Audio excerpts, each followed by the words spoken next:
자, 지난 강의에서는 인간과 자연의 관계를 바라보는 다양한 관점, 인간 중심주의와 생태 중심주의를 살펴봤고요. 자, 여기서는 인간과 자연의 바람직한 관계, 결론적으로 어떤 관계겠어요? 그렇죠. 인간과 자연이 조화를 이루고 공존해야 한다는 이런 전제 아래서 인간과 자연이 어떻게 관계를 맺어야 하는지 그 내용들을 살펴보려고 합니다. 자, 그러면 먼저 이 자연관의 변화를 한번 알아볼게요. 예전에는, 아주 옛날에는 인간이 자연을 두려워하고 자연에 순응하면서 살았죠. 과학기술이 발전하지 못했기 때문에 자연의 실체를 잘 알기가 어려워서 자연을 두려워하고 순응하며 살았습니다. 그런데 과학이 발전한 근대 이후에는 달라졌어. 인간 중심적인 사고가 등장을 하면서 자연을 어떻게 이용과 지배의 대상으로 인식했습니다. 과학기술이 발전하면서 자연을 적극적으로 이용하고 개발하기 시작했어. 그런데 오늘날 이렇게 자연을 이용과 지배의 대상으로 바라보고 이용하고 개발하다 보니까 어떤 문제가 생겼어. 환경 문제가 사회적 쟁점이 되고 있어. 사회적 쟁점뿐만 아니라 지구촌의 위기가 되고 있죠. 이를 극복하기 위해서는 지속 가능한 발전, 친환경적인 삶이 강조되고 있습니다. 자, 그렇다면 이런 환경 문제를 해결하고 지속 가능한 발전, 친환경적인 삶을 살기 위해서는 우리가 어떤 관계를 맺어야 하냐면, 자, 인간은 생태계의 구성원으로서 자연 속의 다른 존재와 유기적인 관계로 의존하면서 살아간다고 인식해야 합니다. 그런 관계를 맺어야 합니다. 자, 유기적인 관계라는 말은 뗄래야 뗄 수 없는 관계를 말하는 거죠. 인간과 생태계가 뗄래야 뗄 수 없는 그런 유기적 관계다라는 그런 전제 아래서 관계를 맺어야 합니다. 또한 인간과 자연은 서로 대립하거나 어느 한쪽으로 지배적인 우위 관계를 가진 관계가 아니라 공존하는 관계임을 인식해야 한다. 자, 정리하면 인간과 자연의 바람직한 관계, 유기적인 관계라는 점을 우리가 인식해야 되고 공존하는 관계라는 점을 알아야 합니다. 자, 이런 유기적 관계, 공존의 관계를 강조하는 동양의 자연관이 있습니다.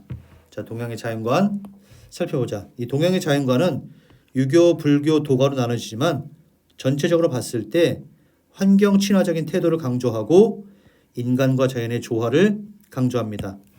자, 먼저 유교의 관점을 살펴보면, 자, 유교에서는 만물이 본래적인 가치를 지닌다고 봅니다. 자, 본래적인 가치란 그 자체로 의미가 있다는 거야.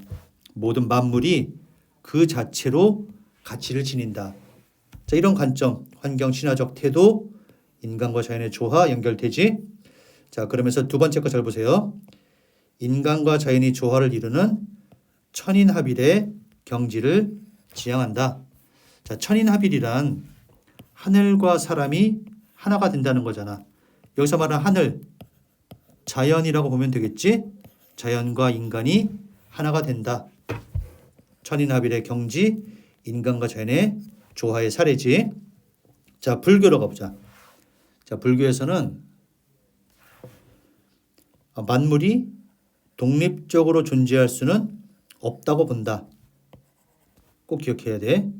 독립적으로 존재하는 건 없다. 그러면 어떻게 존재하냐? 만물이 서로 연결되어 상호 의존하고 있다는 거야.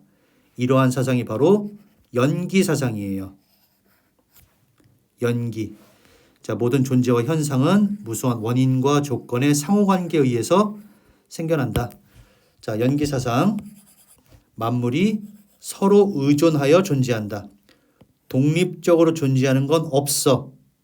상호 의존하여 존재한다. 연기설.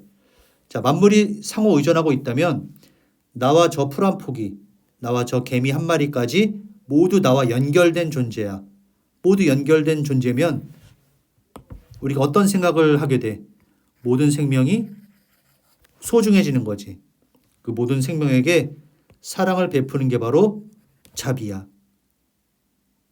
자, 다시 정리하면 자, 불교에서는 만물이 독립적인 건 없어.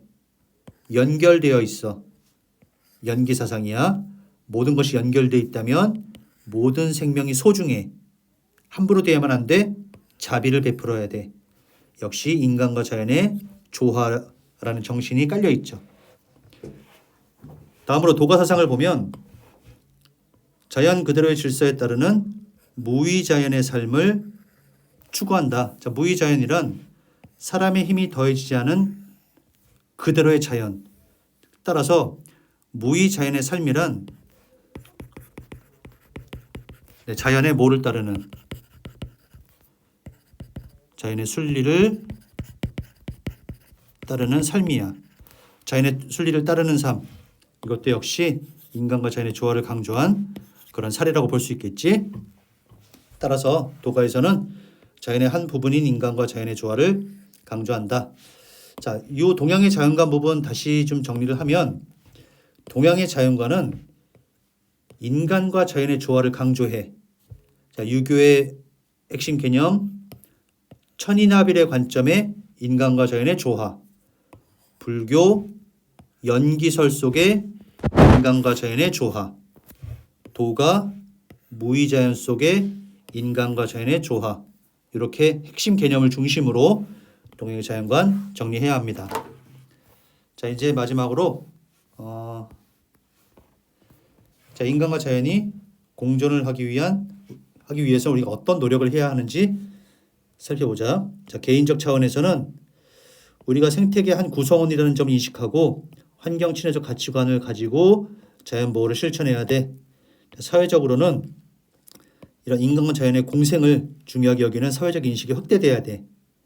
그리고 우리가 개발을 할 때도 인간과 자연의 조화를 이루는 개발이 필요해. 예를 들면 생태도시, 그다음에 슬로시티.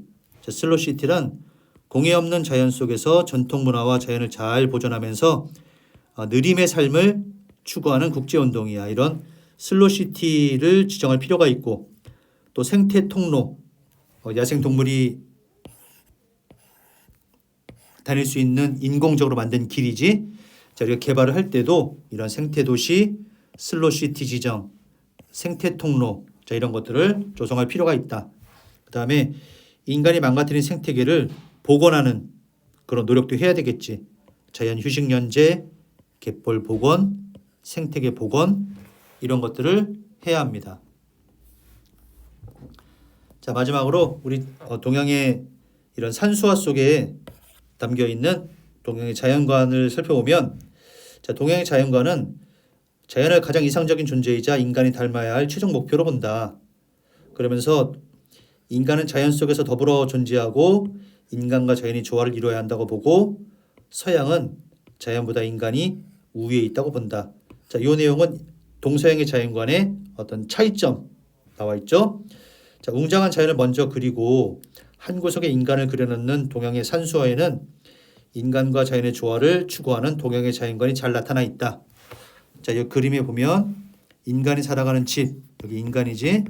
자, 나머지는 자연이야. 즉 이런 산수화에는 인간이 자연의 한 구성원으로서 조화를 이루어 살아간다는 그런 신념이 잘 담겨 있는 미술 작품이라고 볼 수가 있겠습니다. 자, 이렇게 해서 인간과 자연의 바람직한 관계는 결국에는 조화와 공존을 추구해야 한다. 이런 조화와 공존을 강조하는 동양의 자연관 내용을 살펴봤습니다.